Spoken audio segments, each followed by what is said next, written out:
Were there certain songs that actually surprised you when you had to really interpret them yourself? Well, the Antony and the Johnsons one, I think, surprised me. You know, the others were pretty, in terms of vocals, they're pretty faithful, really, to the original versions. Just the arrangements are different. And your album, your original songs, are they influenced by these songs?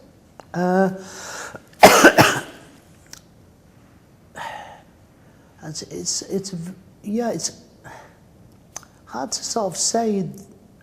They're kind of influenced. What I tried to do was to use the same influences that created British music in the 60s. It came from American R&B, you know, and the Stones and the Beatles heard American R&B, and they came up with something essentially British and threw it back at the Americans, and it stuck, you know. And what I'm doing with the new songs is I'm trying to sort of use blues and R&B as an influence, but then make something original from it. Except now it's 2012, it's not 1962. So I'm just going way back, taking it and trying to make something of it now so that it sounds original. And that's what's exciting about it, is that it's kind of like rock and roll, but it's British.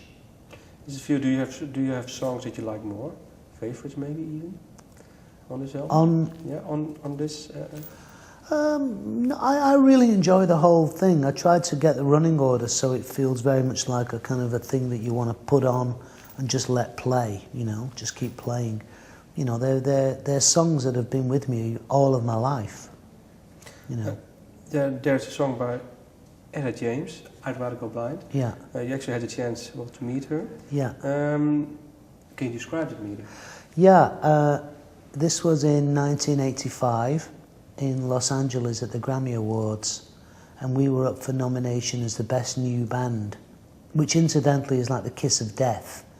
Most artists who win the Best Newcomer Award, you never hear of them again. I think the one who won it that year, who beat us, was Bruce Hornsby and the Range.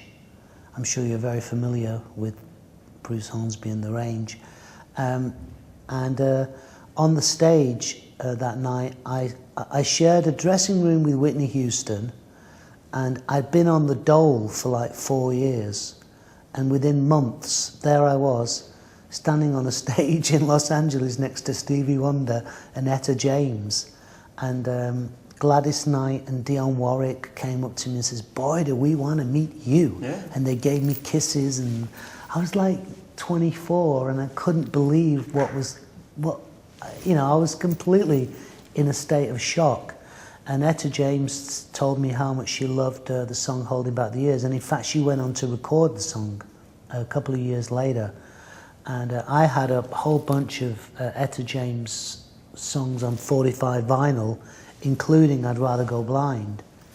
And so it's my tribute to Etta. You know, she was a wonderful lady and very supportive early on in my career. How special was it for you that she recorded your song? Oh, just pinch me, you know, what a thrill, great thrill.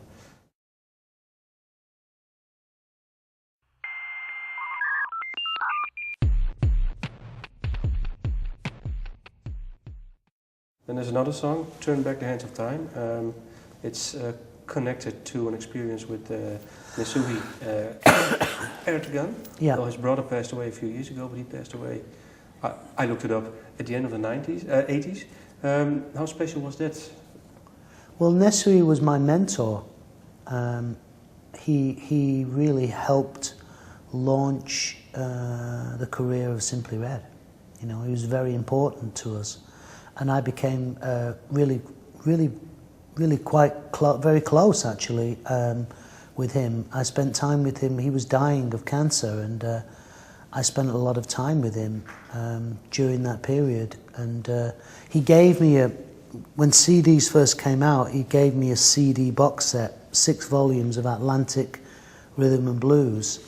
And one of the songs on that was Turn Back the Hands of Time. And I'd not heard it before. This was in 1985, 86, and he said, well, you should sing that song. And I go, yeah, it'd be a great one to do. And then he died, and I don't know, I just couldn't do it at the time. I was too sad, you know, I felt very sad, because we were about to embark on a jazz project together. He was approaching Miles Davis, and we wanted to make an album with Miles Davis. And Nesui died, you know, and then Miles died. It never really happened. But I sort of thought of that song recently and decided that, you know, it would be a fitting thing to pay tribute to my friend and mentor. Was it hard to record this song even after all those years? No. You know, Nesui was a great guy.